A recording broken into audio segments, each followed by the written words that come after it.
We'll also have Battle of the Billboards. Two dueling billboards have sprung up in San Francisco over Islam. A debate on the issue in just a moment.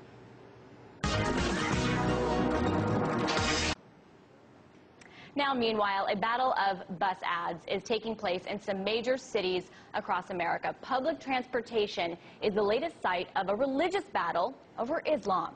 Now, a Muslim group put out ads saying, quote, the way of life of Adam, Noah, Abraham, Moses, Jesus, and Muhammad, Islam. Got questions, got answers. Another group sponsored the campaign, Muslims for Peace, Love for All, Hatred for None. Now, in response, the group Stop Islamization of America put out ads reading this: Fatwa on your head? Is your family or community threatening you? Leaving Islam? Got questions? Get answers. Now, Muslim rights groups have called the ads anti-Islamic, and some cities have rejected them altogether. But here now to talk about them is Pamela Geller from Stop Islamization of America and author of the book, The Post-American Presidency. Also joining us from our LA studio is Dr. Wasim Syed, the national spokesperson for the Ahmadiyya Muslim community. Now, Pamela Geller, I want to start with you. Now, your critics are saying that these ads are to incite fear about Islam, are Islamophobic. What are you trying to achieve with these ads? What do you say to these critics? Well, first I'd like to say that SIOA, Stop Islamization of America, is an organization dedicated to freedom of speech, religious liberty, and individual rights. These ads were not in response to the bus ads that you referred to. They were not. They were a response to a need. There are people, there are Muslims that want to leave Islam. It's not encouraging them to leave Islam, mind you, but come from devout households. And in original Islam, pure Islam, apostasy, leaving Islam is punishable by death. Wasim, I want to get Wasim to respond to that. Wasim, how do you respond to that? Is leaving Islam punishable by death? As a member of the Ahmadiyya Muslim community, we believe in Mirza Ghulam Ahmad. We are Muslims who believe in Mirza Ghulam Ahmad Qadiani as the promised Messiah. And our interpretation and our 121-year effort since the founding of our community has been to say that Islam is for the freedom of religion, and there is no such thing as punishment of death for a person who renounces Islam. Mind you, Pamela, what do you say to that? There are some clerics who propose this as being a teaching which, according to their interpretation, is a part of Islam. But this is not a part of Islam. God, who created all of us, how could he possibly send revelation which says, go and kill some of my people? Now, Pamela, what do you think? He's saying that basically that killing is condemned as a sin in the Quran, as other Muslim leaders have said, and that there's no penalty for leaving Islam by death. Yeah. Well, his sect is a small portion of the worldwide global population, the Ummah population. The fatwa against apostasy was issued by the Supreme Council from the most esteemed leading university in Cairo, Al-Azhar. You can see the fatwa. It's listed online. I wish that all of the Muslims, the devout Muslims, felt as Dr. Saeed did. He is not who the people that grow up in that household does not have that problem. The ad is not directed at Muslims. It's like saying if I ran an ad for, let's say, spousal abuse, wife beating, I'm not saying that all husbands beat their wives. This ad is directed to girls in trouble. And I'm going to tell you something. I've reached a number of people. And frankly, anybody that finds these ads offensive is in support of the death penalty, the Sharia, for conversion out of Islam. And frankly, people need to evaluate that. What is wrong with these ads? It just says, are you in trouble? And it provides a gateway to help girls. And if I've saved one life, then it's worth all this flack. But I don't believe that Muslims in America are against religious liberty. I think they come to America to get away from the Sharia. I think they come to America for religious liberty. So why do they find it offensive? I think Islamic supremacists, like co-conspirator CARE, Hamas-linked ISNA, they find it offensive because they are Islamic supremacists. But they don't represent Muslims in America. Okay. No way. Wasim, why are these ads offensive? As Pamela said, she's providing a service here. I think the statement is that if a person wants to live Islam, he should be just as free to leave Islam as a person who wishes to accept Islam.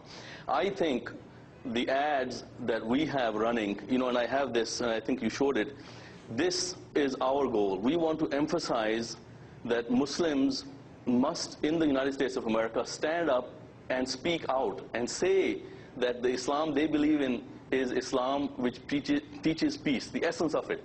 And I think these kinds of ads that are being, Pamela has going on the buses, in some sense, the Muslims have been asleep at the helm. Our religion has been hijacked by people, and they say that they are the defenders of the faith, and they're killing Christians and Jews, and they think this is something which is Islamic, and they're using Islam to legitimize something that is totally un-Islamic.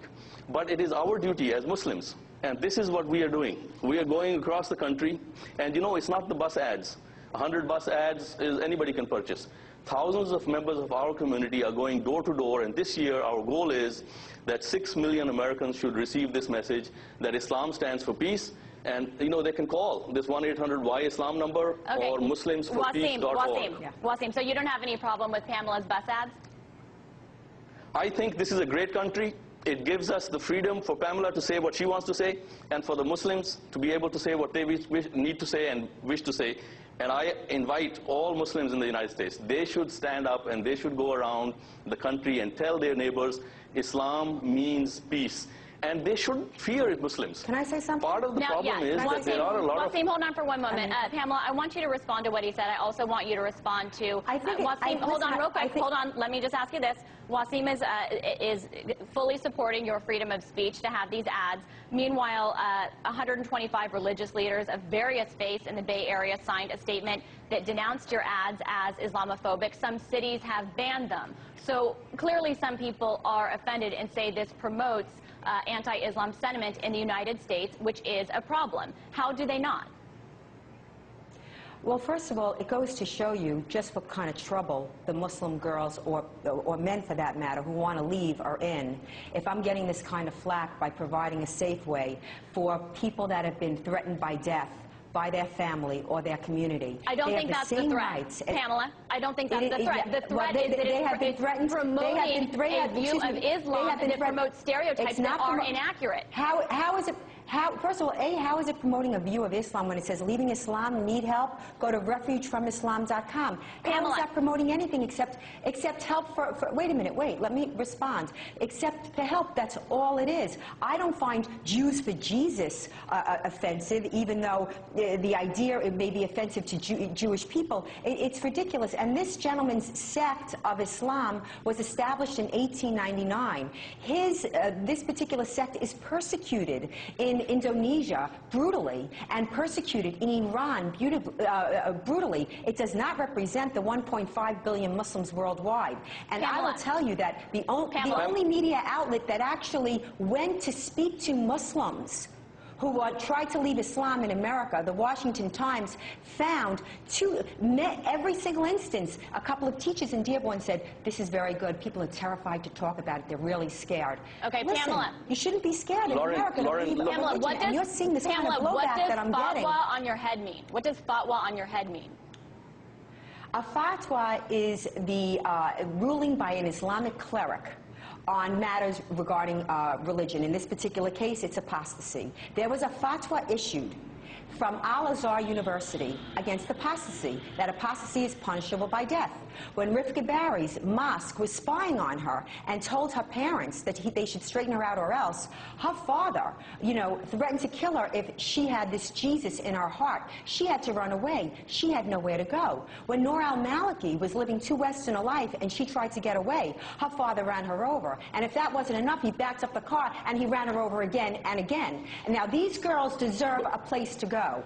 These girls' lives are just as important as the feelings of the Islamic supremacists that you're citing. And I say to you, equal rights for all, equal justice for all, equal liberty for all. All right, we're gonna have to leave it. We're gonna have to leave it at that, Pamela. I want to thank both of you for telling us more on what is behind these bus ads in these